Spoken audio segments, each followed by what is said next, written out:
Ils ont des gens partout. Personne ne sait qu'ils existent. C'est un gouvernement de l'ombre. Ce n'est pas le genre de société pour laquelle j'aimerais travailler. SAIC pour Science Applications International Corporation. 4 lettres anonymes qui cachent en réalité l'une des plus grosses sociétés américaines travaillant dans les domaines du renseignement et de la défense, la machine de guerre privée et ultra secrète du Pentagone et de la CIA. C'est une entreprise gigantesque. 44 000 employés, 8 milliards de dollars de revenus annuels. 25 000 personnes accréditées défense. Son nombre de salariés est supérieur à ceux des ministères du Travail, du Logement et de l'Éducation réunis. James Steele est l'un des princes du journalisme d'investigation aux États-Unis. Il a enquêté 6 mois pour percer les secrets de cette pieuvre militaire et ses révélations sont stupéfiantes. 3e plus gros fournisseur du Pentagone et de la CIA, cette entreprise n'est pas un sous-traitant ordinaire, mais une véritable administration parallèle et privée qui fonctionne depuis 40 ans en dehors de tout contrôle de l'État et ne rend de compte qu'à ses actionnaires. Ici, on vend de l'intelligence, par exemple des plans de lutte antiterroristes ou des logiciels de décryptage des écoutes clandestines. Des contrats facturés chaque fois plusieurs centaines de millions de dollars. Ils ont remplacé le processus traditionnel de décision où ce sont les fonctionnaires, en l'occurrence ici les militaires du Pentagone, qui décident et passent ensuite le relais aux sous-traitants qui exécutent les ordres. Le secret de la SAIC, le revolving door, c'est-à-dire le recrutement de milliers de généraux et de fonctionnaires de la CIA au carnet d'adresses privilégié.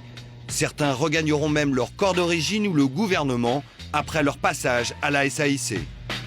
Exemple le plus spectaculaire, l'actuel ministre de la Défense, Robert Gates, 30 ans passés à la CIA avant d'intégrer la SAIC, puis de retourner diriger le Pentagone. Ou encore l'amiral Bobby Inman, qui a successivement dirigé la NSA, l'agence nationale responsable des écoutes, puis les services de renseignement militaire et enfin la CIA, avant d'atterrir lui aussi à la SAIC. C'est le cœur du système de cette entreprise, ce va-et-vient incessant entre personnel militaire, salariés de la CIA et ceux de la SAIC. Ils se tapent dans le dos et se refilent des contrats. Personne n'a jamais été aussi fort à ce jeu que la SAIC. Les attentats du 11 septembre et bien évidemment la guerre en Irak ont permis à la SAIC de multiplier son chiffre d'affaires et son influence. C'est elle, par exemple, qui a été chargée d'organiser l'opposition irakienne en exil et de coacher ses dirigeants. Elle aussi qui a obtenu le budget pour faire du lobbying auprès des États européens en faveur de la guerre. Elle, enfin, qui a reçu 100 millions de dollars pour lancer à Bagdad une télévision libre et indépendante sur le modèle de la BBC. Nous avons retrouvé l'homme chargé de cette dernière mission. Il s'agit d'un producteur chevronné de la télévision américaine. Engagé juste avant le début de la guerre, il a démissionné au bout de 6 mois sous la pression des Men in Black de la SAIC. L'administration, avec l'aide de la SAIC, a préféré manipuler et censurer les informations plutôt que donner aux Irakiens l'occasion de goûter à un peu de démocratie.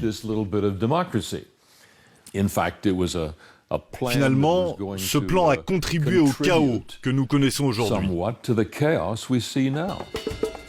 L'expérience télé SAIC a tourné à la catastrophe. Remise depuis aux autorités irakiennes, elle est aujourd'hui devenue la voix des extrémistes chiites violemment anti-américains.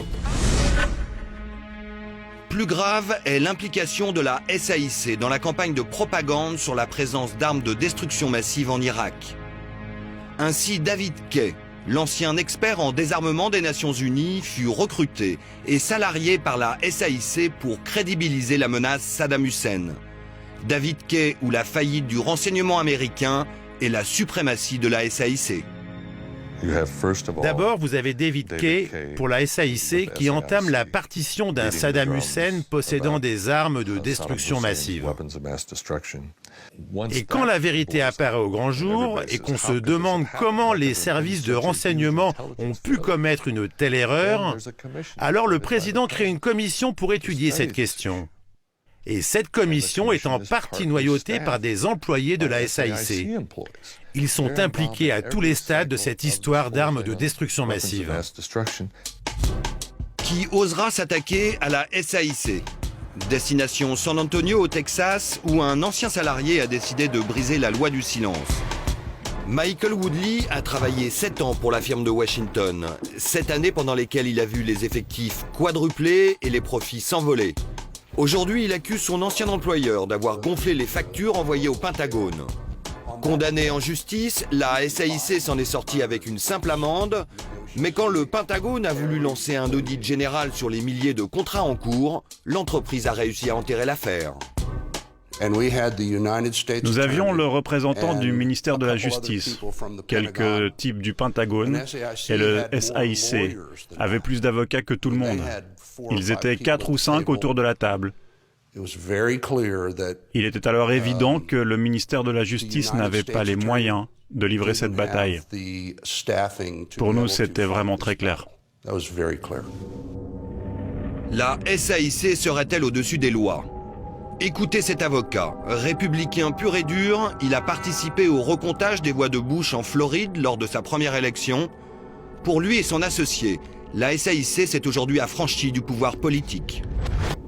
En fait, ils se moquent de qui occupe la Maison-Blanche. Ils possèdent ce que j'appellerais l'équipe rouge et l'équipe bleue. Quand l'exécutif est contrôlé par les républicains, ils placent l'équipe rouge au Pentagone. Et quand l'exécutif change de couleur, alors ils font monter au créneau l'équipe la plus familière et la plus proche du nouveau pouvoir. Ils se sentent certainement intouchables. Cependant, j'espère et je prie pour qu'il existe quelque part dans les coulisses du gouvernement une équipe spéciale chargée de les surveiller. Et cela pourra prendre du temps, vu la complexité de leur méthode. Contacté, la SAIC a refusé de nous recevoir. Et symbole du pouvoir de l'industrie militaire, l'entreprise est devenue aujourd'hui une sorte d'État dans l'État, absorbant avec les autres sous-traitants 90% des impôts des Américains. C'était exactement la sombre prophétie d'un ancien président des États-Unis. Avant de quitter le pouvoir, Eisenhower avait tenu à mettre son peuple en garde contre les dangers que représentaient ces monstres de puissance pour la démocratie. Un demi-siècle plus tard, le cauchemar est devenu réalité. My fellow Americans, we must guard against the acquisition of unwarranted influence, whether sought or unsought, by the military-industrial complex. The potential for the disastrous rise of misplaced power exists and will persist.